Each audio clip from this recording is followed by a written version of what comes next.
Frontline is made possible by contributions to your PBS station from viewers like you. Thank you.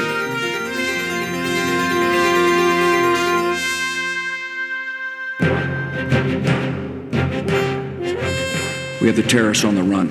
Since 9/11, there have been no terrorist attacks in the United States. But in Madrid, Berlin, and London, there is a growing threat. We must prepare to die now! Al-Qaeda today is larger than anyone believed them to be. Europe has become a battlefield. As President Bush prepares to travel to Europe, Frontline follows the trail of terrorism across the continent, where despite hundreds of arrests, authorities are confronting a new and dangerous enemy. What is different about this is the unequivocal intention to cause mass murder. Tonight, a new front in the war against terror.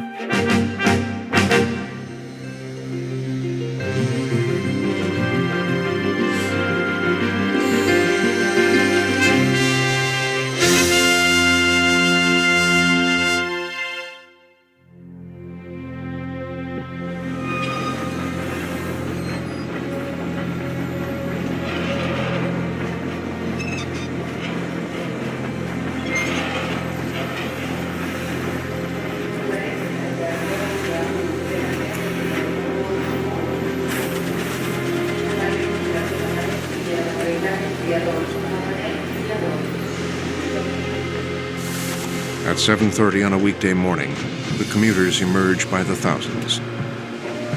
It is the beginning of a day like any other. Atocha Station, in the heart of Madrid. On a morning like this, in March, 4 trains converging on Atocha Station would arrive within minutes of each other. On one of them, a British-born teacher who has lived in Spain for decades, Denise Gilroy. That day, I remember it was a Thursday and I was feeling a bit tired, so I was just sitting thinking. And I remember sitting watching the girl beside me, and she was fiddling about with her radio cassette. And the other girl in the corner, she was sitting falling asleep. 7:36, Atocha Station. The morning rush was nearing its peak. First of the 4 approaching trains arrived just before 7:37. A closed-circuit TV camera would record what has come to be known in Spain as 3/11.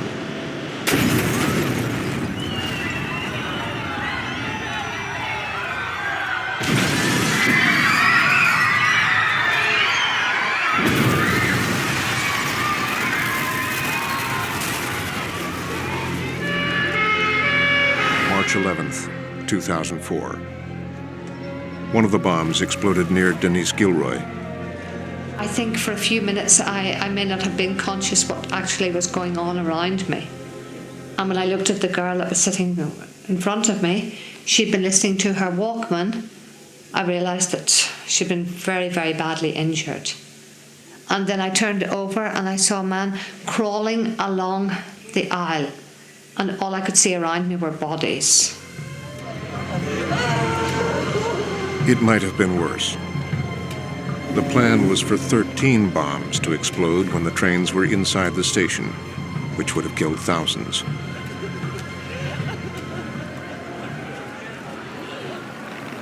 As Spain mourned 191 dead and over 1,400 injured, it was clear a new front had been opened in the war on terror.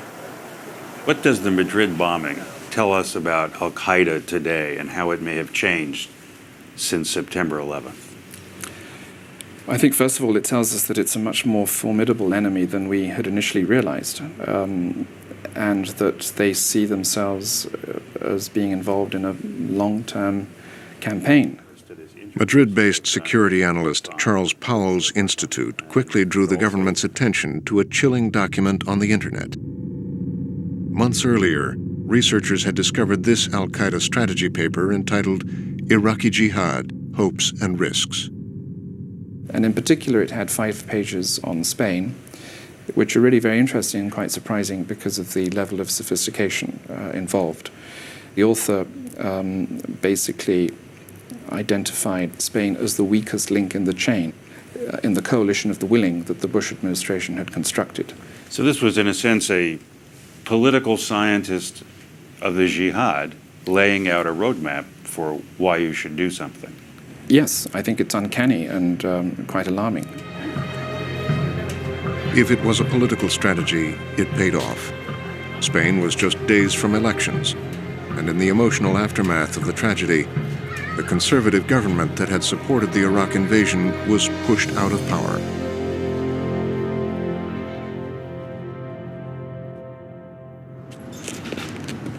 As Spanish authorities began to round up suspects, a portrait emerged of the cell.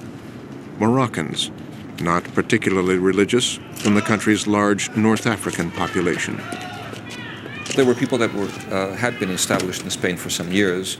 Middle, low-class people that had small businesses, some of them, people that had not been known in the past for their radical tendencies, but in the recent past, had changed dramatically and started seeing people of the radical spheres and circles in Spain and elsewhere.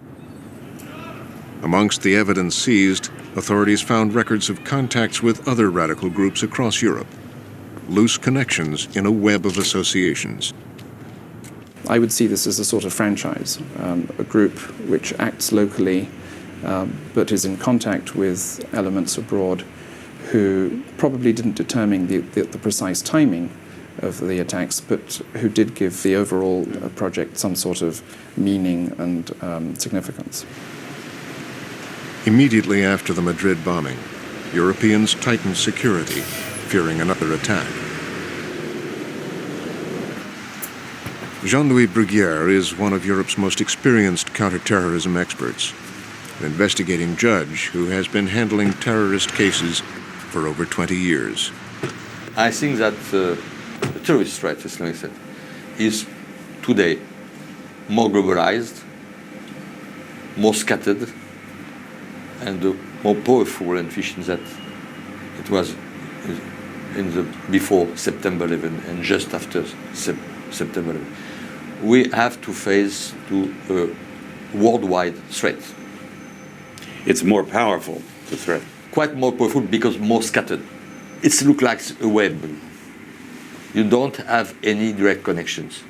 One cell with another cells, and we don't know why this individual have a direct meeting or why in connection with the others. There's no one giving orders. It's a mutating system. Mutating. Yes, absolutely. Look like a virus, you know. Acting on information from the Madrid arrests, French police raided a suburb of Paris, uncovering a cell that had never been on their radar before. You've got sleeping cells all over already. That one we discovered because after the bomb exploded in Madrid, they did a very thorough inquiry and discovered a lot of things and a lot of individuals. And we could follow them by the mobile phones and electronic devices to the suburbs of Paris because of the information that the Spanish intelligence gave us. But still, you have already these type of cells in Europe. In London, a laboratory was discovered with traces of the poison ricin, raising fears of a subway attack. Sir David Vaness of Scotland Yard.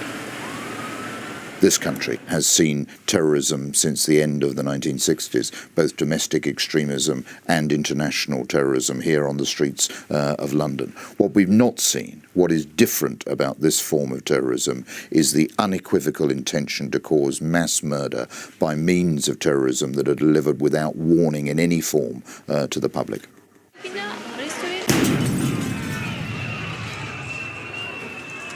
That's what happened in Istanbul just 3 months before Madrid. In this cosmopolitan city in a country with ambitions to be part of the European community, 2 synagogues, a British-based bank, and the British consulate were bombed, killing 61 people. Istanbul, in my view, was a very clear wake-up call. Let's bring that forward to March and look at Madrid, because here was the wake-up call echoed, and again a graphic depiction which everybody could recognise, that those scenes of carnage at railway stations with suburban commuter trains are something that we could all identify with in any Western city.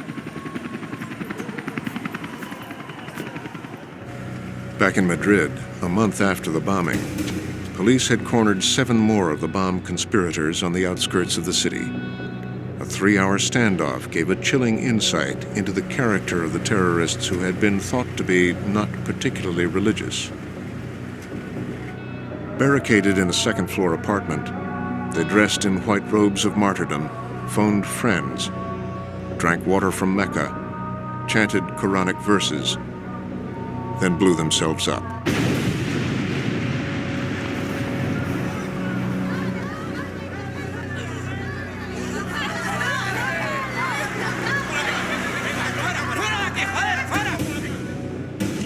The deadly combination of religious fanaticism and careful planning by the cell in Madrid raised hard questions about the worldwide war on terror. Many Europeans, already wary of the Iraq War, were worried that the United States, by pursuing a mainly military campaign against al-Qaeda, had underestimated the evolving nature of the threat. We're tracking al-Qaeda around the world, and nearly 2/3 of their known leaders have now been captured or killed. We are astonished when we see when we read what the present American administration describes as Al-Qaeda. They describe this as some kind of an Irish Republican army, except that instead of being Catholics, they are Muslims. This is 1980s terrorism. It's the Red Army Fraction, it's the IRA, it's even Abu Nidal group in the Middle East. It has nothing to do with what terrorism is today. President Bush would disagree with you. President Bush would disagree with what I'm saying, but we also, in the studies of terrorism and organized crime domain in France, totally disagree with him, so it's no surprise. How can you, it's like, it's totally amorphous. It's like an amoeba, you know. New jihadis are entering the fray each day.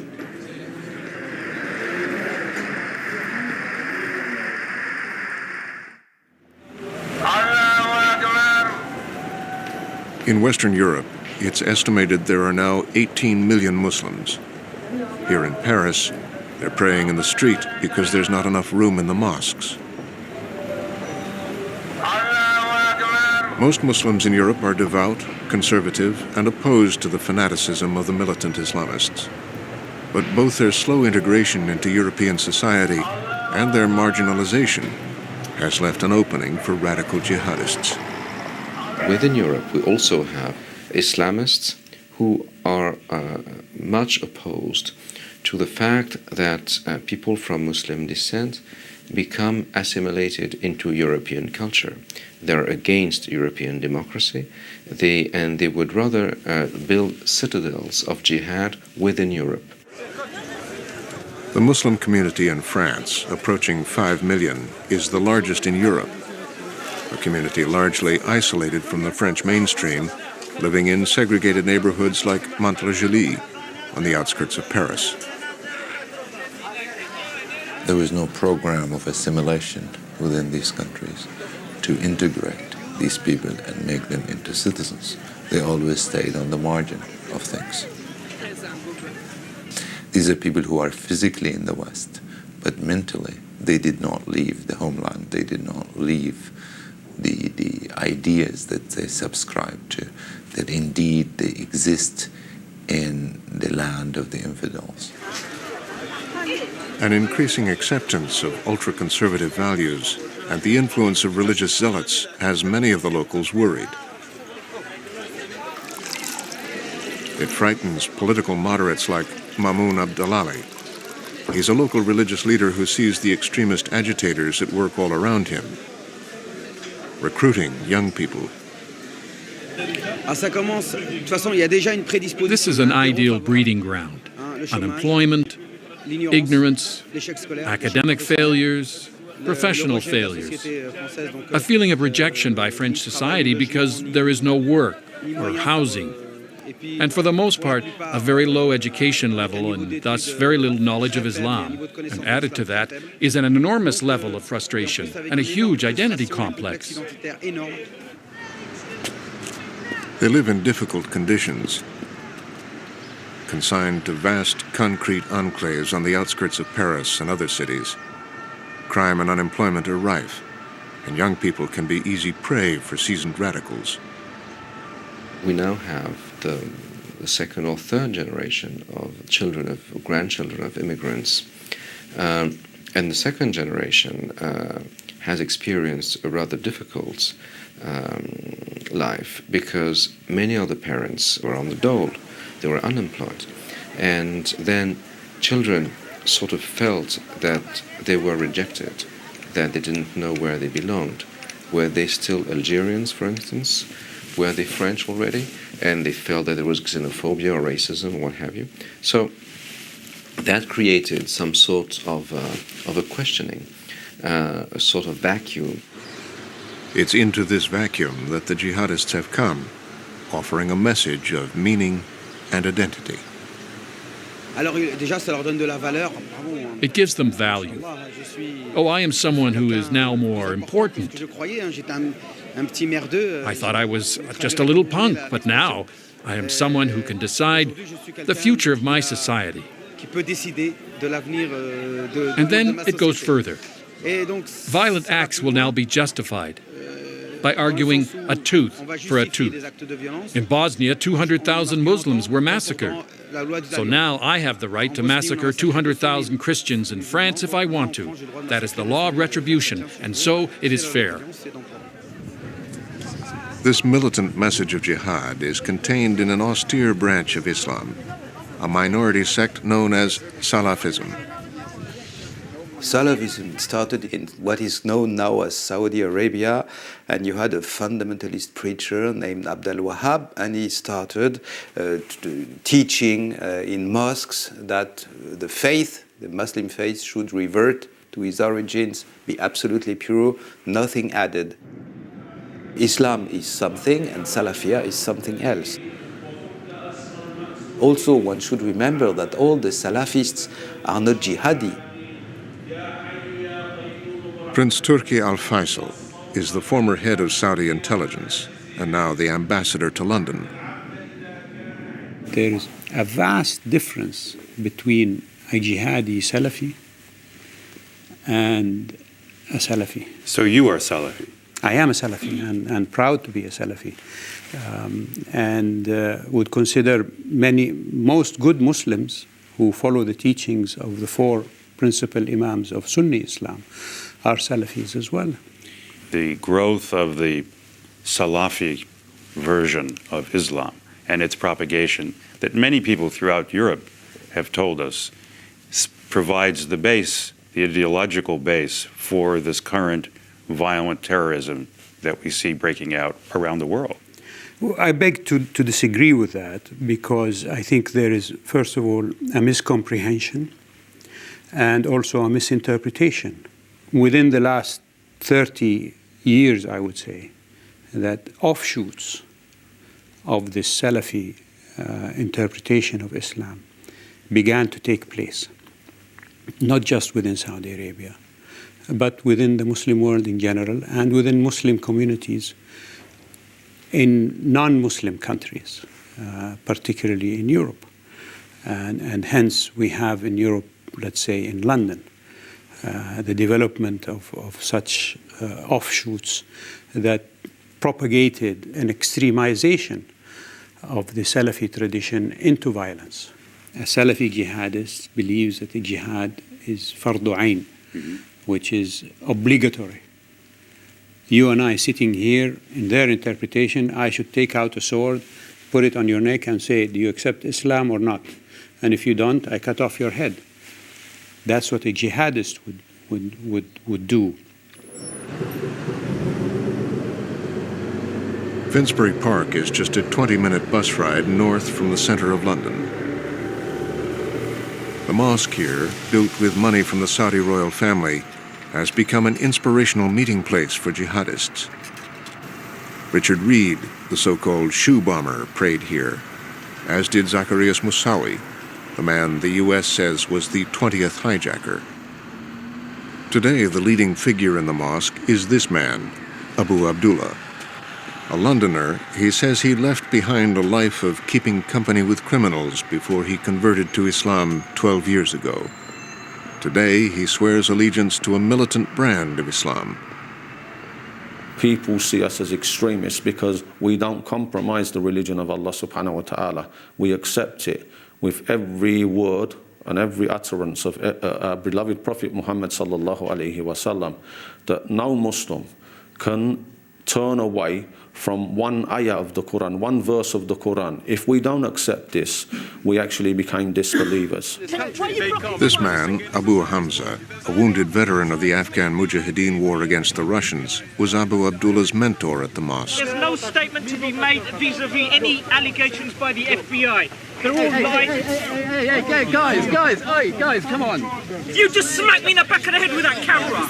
Move out of the way so the vehicle can leave. The U.S. government wants to extradite him on terrorist charges.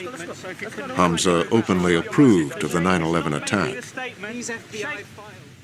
Everybody was happy when the place hit the World Trade Center. Everybody tell you was not happy. They are hypocrites from the Muslim nation, I'm telling you. Everybody was. Because let's say this is what you teach your people in cowboy films when you see the aggressor has been doing bad things and then the hero comes and give him a couple of punches in his face. Everybody share up, isn't it? Hamza's radical views led British authorities to close the mosque for more than a year. Hamza continued his preaching until recently, when British police took him off the streets. He is now in jail awaiting trial on terrorist charges.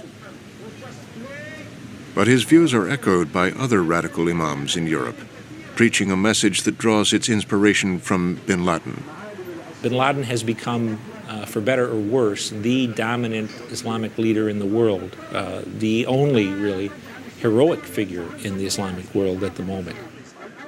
Right now, his potential for bin Ladenism, his potential for growth is virtually unlimited, because he's focused on American policies and on Western policies to some extent that Muslims believe are an attack on their faith and on their God. Michael Scheuer was in charge of the CIA's bin Laden unit. He left the agency after writing, as anonymous, 2 books critical of the U.S. tactics in the war on terror. No one's going to listen to our diplomacy. No one will listen to our propaganda.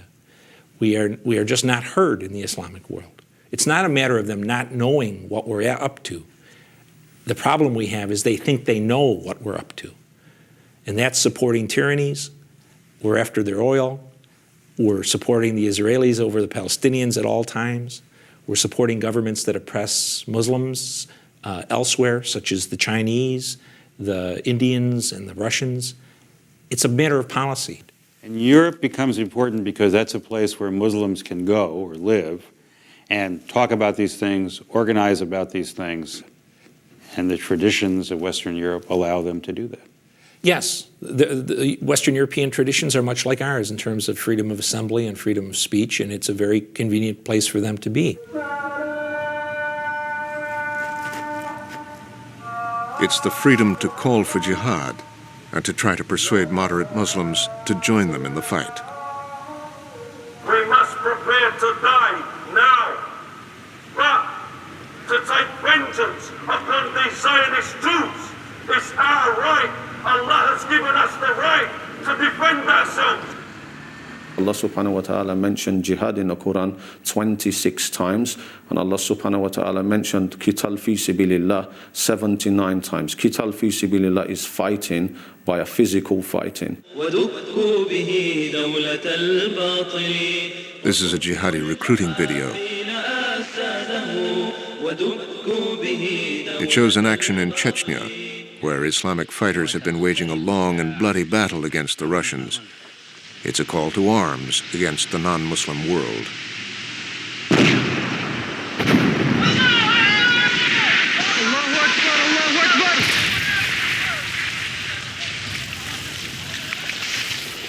They are waging war on Islam because they cannot have full global domination until they completely eradicate Islam, because Islam is the only religion that accepts and recognizes Allah subhanahu wa ta'ala with no partners. So therefore a Muslim cannot compromise his religion no matter what the Western governments bring. This jihadi video came to the attention of the police. identifying this young man with the patch over his eye, Saladin Benyech. He returned to his home in Morocco, but is now in jail serving 18 years for terrorism. His brother, Abdelaziz, is awaiting extradition from Spain on similar charges. The third brother, Abdullah, died in Tora Bora, allegedly fighting with bin Laden. Morocco lies just across the Straits of Gibraltar. Arriving in Tangiers is to pass back in history into a semi-autocratic monarchy.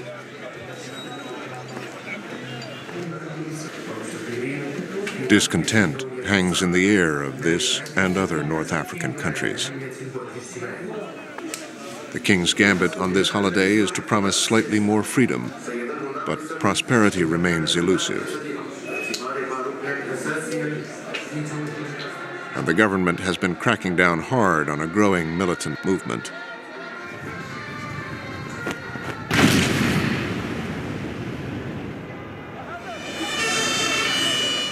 In Casablanca, in May of 2003, 12 suicide bombers targeted a Spanish cafe and a Jewish community center, among others. According to police, the planning and recruitment involved the Benyech brothers. They come from a prosperous middle-class family in Tangiers.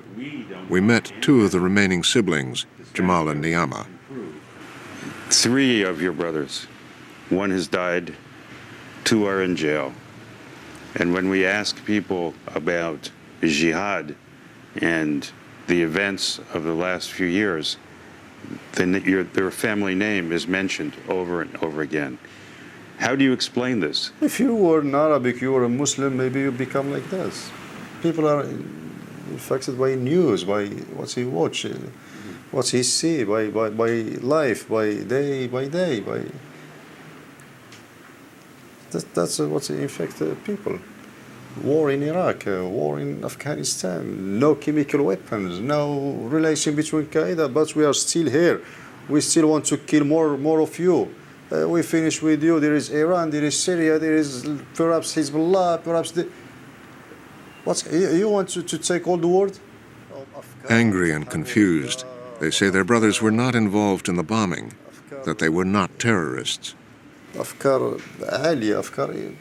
They lived in the West and have liberal beliefs and opinions. I mean, modern and civilized opinions. I never detected any sign of militancy. It's true. Now he is in jail. Why would I lie to you? Niama believes her brothers picked up their radical ideas not from the world around them, but outside Morocco. We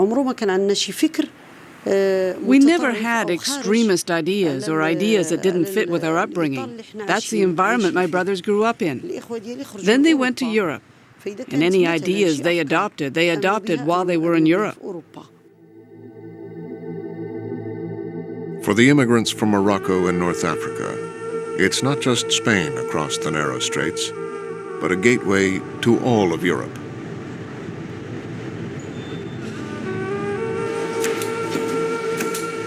Whether traveling legally or illegally, they've been flooding into the continent, making Muslims the fastest growing population in Europe.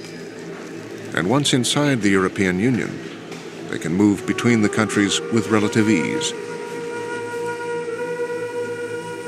It's how terrorist cells move around Europe and operate within this population that concerns analysts like Mark Sageman, a former CIA operative who worked with the Mujahideen in Afghanistan. He's now a forensic psychiatrist mapping the workings of terrorist cells like those in Spain, trying to understand how they relate to each other, their common ties and loose connections back to Al-Qaeda, and what distinguishes their members' profiles. One of the surprising findings in my sample was that about 70% decided to join the jihad while they were abroad. And it turns out that they were abroad because they were the elite of their country, and they were sent abroad either to find a good job or more frequently to study abroad. And when they were abroad, they became very homesick. So they drifted toward mosques, not for religious reason, because at the time, most of those people were not very religious. They were fairly secular. And as a matter of fact, they were mostly people in engineering school, law school, medical school. And what those mosques have in common is that they preach this creation of this Salafi utopia. The Salafist utopia is not just a return to the days of the Prophet, but a yearning for the Caliphate, the world that Islam once conquered as it spread out from Arabia, west, north, south, and east, from the Malay Archipelago, beyond the Caucasus, across North Africa, and into Andalusia in Spain.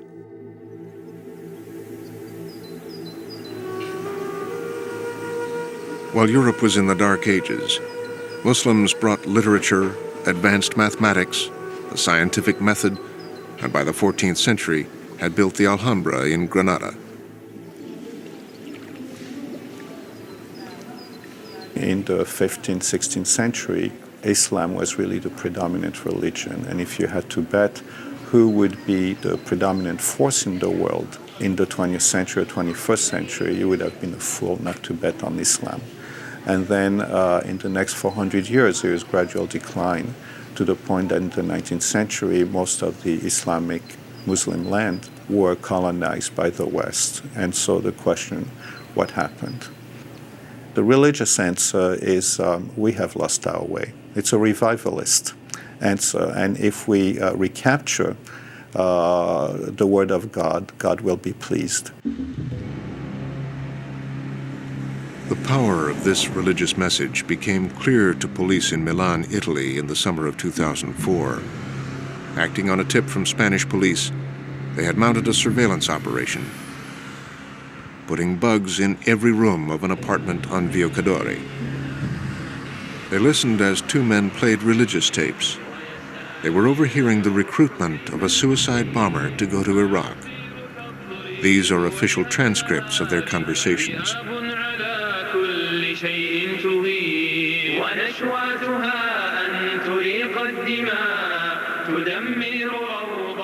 The recruiter was a 32-year-old Egyptian named Ahmed Rabai.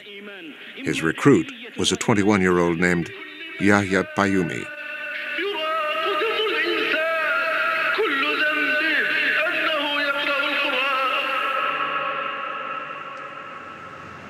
On May 28th, police overheard the two men download a jihadi video from Iraq.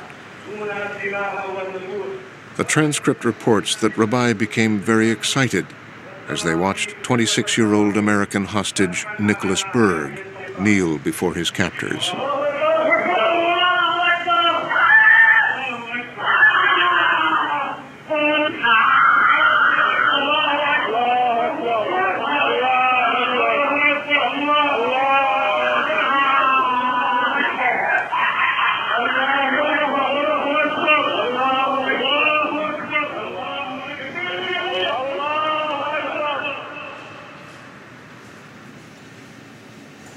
The chilling tapes came to the desk of Armando Spatero, a senior prosecutor in Milan.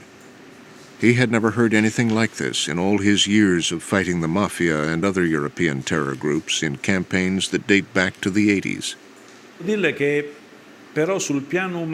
On a human level, more than fear, I had this feeling of incredulity.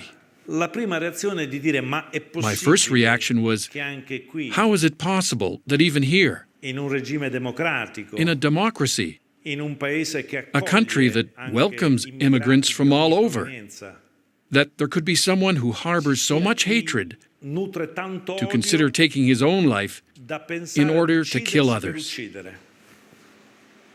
Spatero realized he was listening to an experienced operative, one who had connections with other cells throughout Europe. Rabai costituiva una specie di contatto tra queste realtà. Rabai was some sort of contact person with links to cells all over Europe. Le sue presenze We verified his presence in Spain, in Francia, France, in Germania, Germany, in Italia, Italy, besides contacts with Belgium and Holland. Ahmed Rabai's journey through Europe began in September 2000 in the Libak Refugee Center in Germany. Ishak Badawi is a social worker at the center. He remembers Rabai as a mysterious character who spoke educated Arabic, who claimed to be a Palestinian, but had no passport or papers. He had been in prison for about a year, and authorities did not know his country of origin. They could not hold him indefinitely because he had no papers, and they didn't know where to send him. He claimed to be Palestinian. I went there to help determine his country of origin, as suggested by his dialect. During his year here, Rabai became known for his militant politics and a growing sense of piety. He grew his hair and his beard, and as leader of prayer, he took to wearing traditional robes and took to going around and gathering people to pray. His proselytizing was sufficiently extreme that he was attracting the attention of the security services.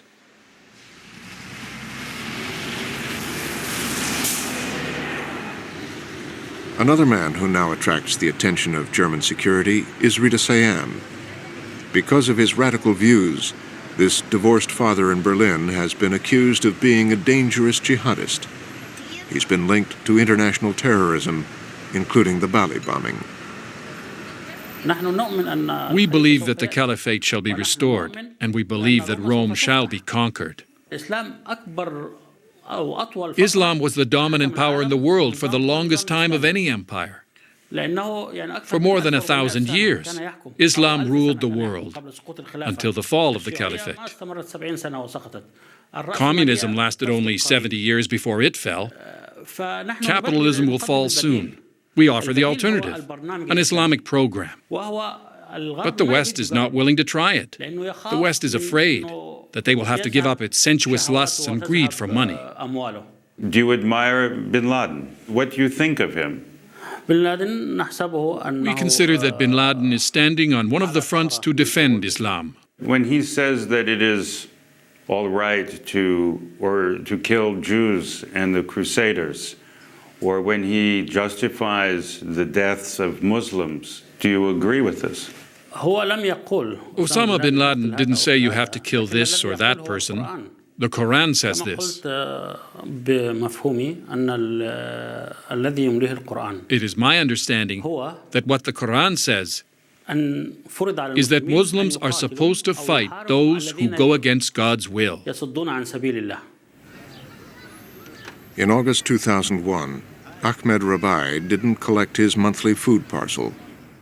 Immediately after the terrorist attack on 9/11, security services came looking for him. They were too late. The man with no passport had abandoned these quarters to travel for the next 3 years throughout Europe.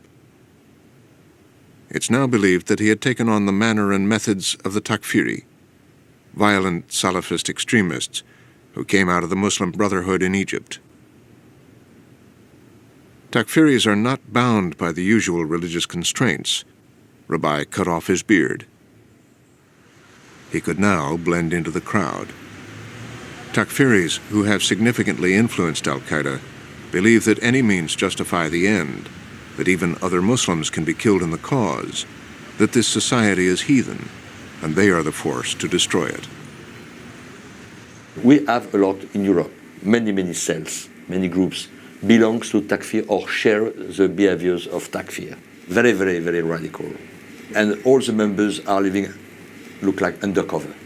They are no Islamic looking, you know. They have no beards, they have just a tie. They drink alcoholic beverage. They can, if necessary, smoke. Yes, they have a sandwich with pork inside, is no problem. So, the visible sign is quite impossible to discover. But they have, two caps, two lives. One of them showed up in Paris. He was encountered by Mamoun Abdelhadi, who didn't pay much attention to a quiet man who was passing through and who was, in fact, Ahmed Rabai.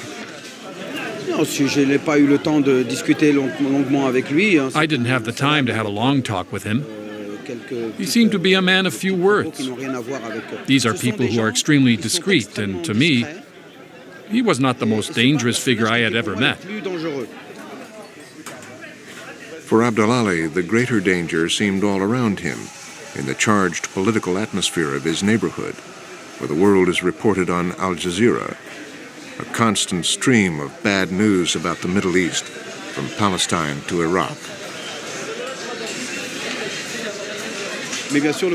Of course, the conflict in Iraq is one of many grievances, but it serves as a kind of orientation for young takfiris today, who decide to wage a jihad because they read in Islamic books that Muslims must wage jihad. And many young people have gone to Iraq. They left France and went to Iraq to wage a jihad, to kill Americans. Many of them armaments experts. Iraq, obviously, is a big problem.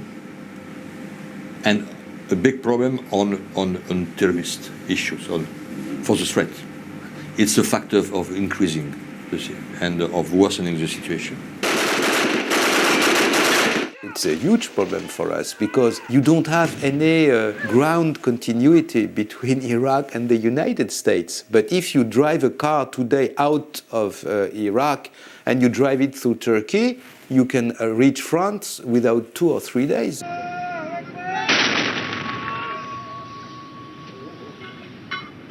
For the jihadis, Iraq has become a training ground.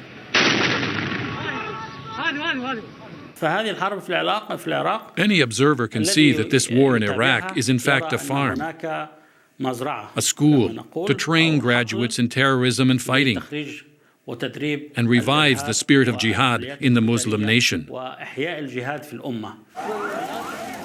invasion of Iraq was a godsend to Osama bin Laden, very literally, because it validated so much of what he has said and told Muslims, that the Americans want Arab oil, that the Americans will destroy any Muslim regime that appears to be powerful. The Americans will destroy any country that appears to be a threat to the Israelis. And they're willing to invade any Muslim country if it suits their interests. So the invasion of Iraq just validated everything that he said in the past decade about the United States. And so that's just not a problem for the Europeans, but also in the United States, in Canada, in Australia, in the Far East. Across Europe, the long, hard work of intelligence gathering, surveillance, and investigation has been paying off. It is estimated 34 substantial terrorist attacks have been planned but intercepted since 9/11, and some planned on a scale of 9/11.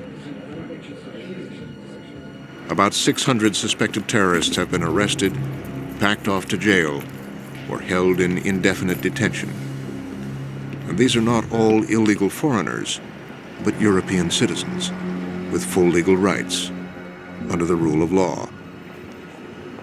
Each country has its own legal system, but they all have the problem of how to hold them and how to make cases against them. That's what's happening here in the most famous terrorism case of all, in Hamburg. This was where Mohammed Atta's cell gathered. In an apartment on this street, they planned the multiple attacks on New York and Washington that would take nearly 3,000 lives on September 11th, 2001.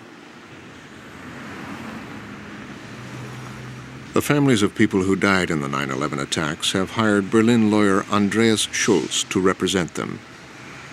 He is worried that one of the alleged co-conspirators, a man who was inside the circle of the Hamburg cell, may not be found guilty. Munir al-Mutasaddiq was arrested in Germany. He was convicted once as a co-conspirator, but it was overturned on appeal because 2 key defense witnesses are being held by the United States. He is now being retried. Ramzi bin al-Shib, who was arrested in Pakistan, has since been held in secret custody by the Americans, as well as the alleged ringleader of 9/11, Khalid Sheikh Mohammed.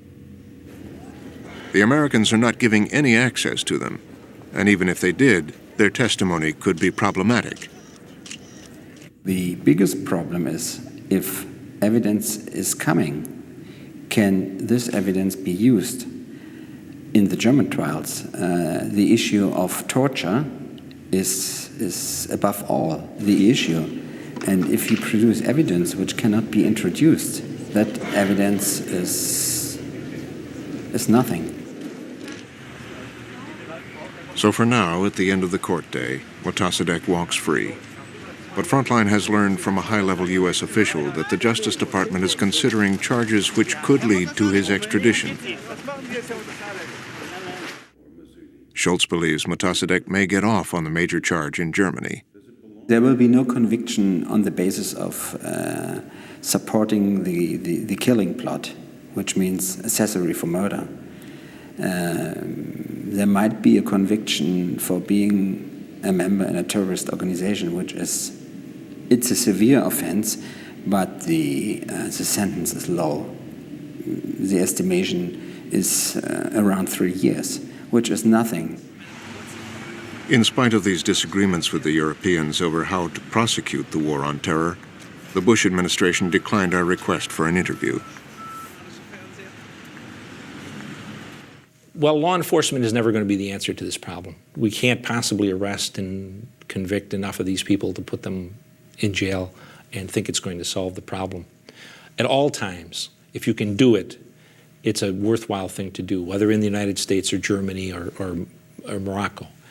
But it's an adjunct to the war against Islamic militancy. It's not a primary tool at all. But Spain, like other European countries, is caught in between. They've been holding suspects for as long as they can while they build their cases. They can legally hold them for up to 4 years. Then they must be brought to trial or released. That could yet happen to Imad Yarkas, who is accused of providing logistical and financial support to Mohammed Atta before the 9/11 attacks. He's been in jail for 3 years. Judge Baltazar Garzon blames the Americans because he needs testimony from Ramzi bin al-Shibh and others who are being kept in Guantanamo. Hay elementos probatorios que nunca han llegado. These are people who are being held in Guantanamo Recluidas en Guantánamo. and who have come up in Spanish investigations. Están procesadas en procedimientos españoles. They are people who are pertinent to our cases, Que deberían de ser and we should have access to them. sometidas a proceso, que But so far, deberíamos de tener acceso a ellas, that has not been possible. y no ha sido posible. The U.S. detention center in Guantanamo is only one of the places where the United States has been holding people. The administration is on a war footing, more interested in preventing attacks than prosecuting terrorists. And for some years, clandestine services have been capturing suspects and sending them to third countries in a policy known as rendition. FBI officials who I've spoken with have said what happened after 9/11 was this great fear of a second wave attack. Yeah. So we did things like detain people, order the CIA to go out and do renditions, if you will, as you called them. Yeah, well, no one ordered the CIA to do that. The CIA has been doing that since the middle 90s, simply because that was our assignment, to get these people off the street. The back end has never been discussed, has never been settled. How do we handle the people we capture? The only answer we came up with, and it was the agency that came up with it, and it was blessed by lawyers, was to take these people to countries that wanted them for their crimes of terrorism. So that's where we are today. So the cases in Germany and Spain are in some ways a portent of things to come. A portent of frictions between legal systems, yes. And again, I think there's a portent of things to come regarding the whole security situation inside the European community and the safety of the United States. I think that's another issue. And the longer that goes on, and it sounds like that will also help bin Laden achieve what he wants, which is more friction between the U.S. and... Yeah, friction between the Europe and the United States is something that certainly benefits Osama bin Laden, without question. In the spring of 2004 in Milan, terrorism seemed far from the minds of ordinary Italians.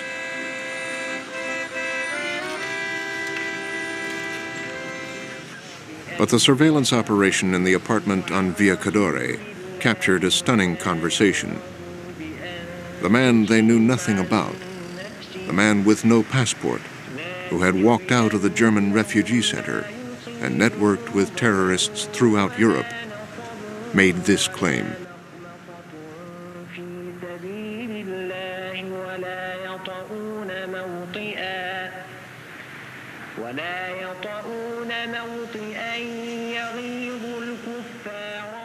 Che è stato sconvolgente sentire It was shocking to hear directly from Rabe the details of the preparation for the Madrid attacks.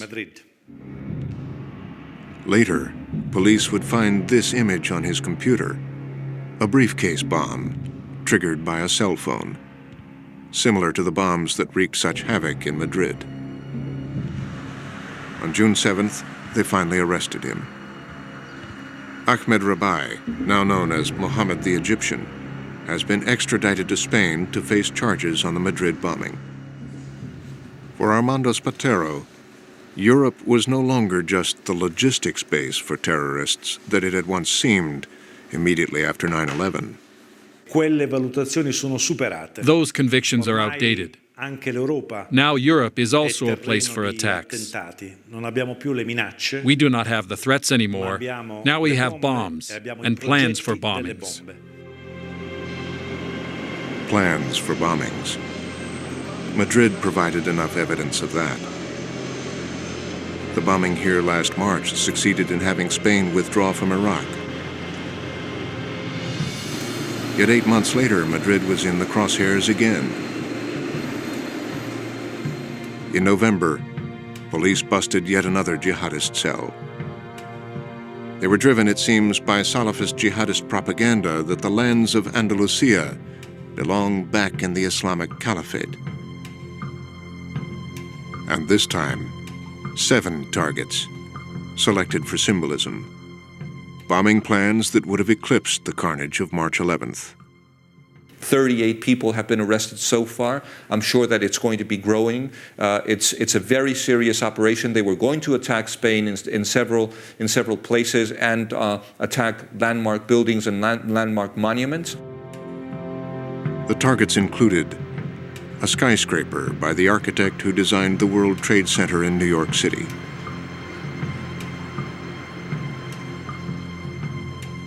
the Audiencia Nacional, where the anti-terrorist judge Baltasar Garzón has his offices,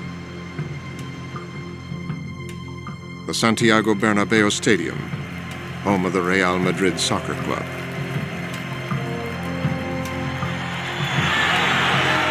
It doesn't take a lot of imagination to guess what a bomb would do here during a football match.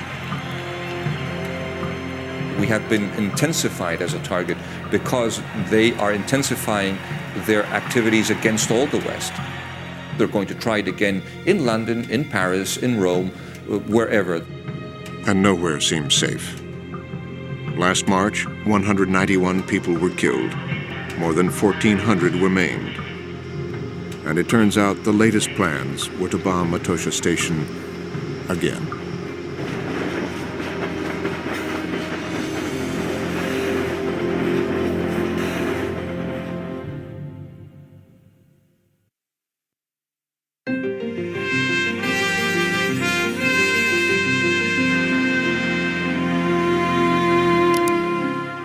Visit Frontline's website for more on this report, including a country-by-country breakdown of Europe's terrorist activity, a look at why radical Islamic ideologies are taking root in Europe, and the differences in how the US and Europe are fighting terrorism. Plus, a chance to watch the full program online. Then join the discussion at pbs.org.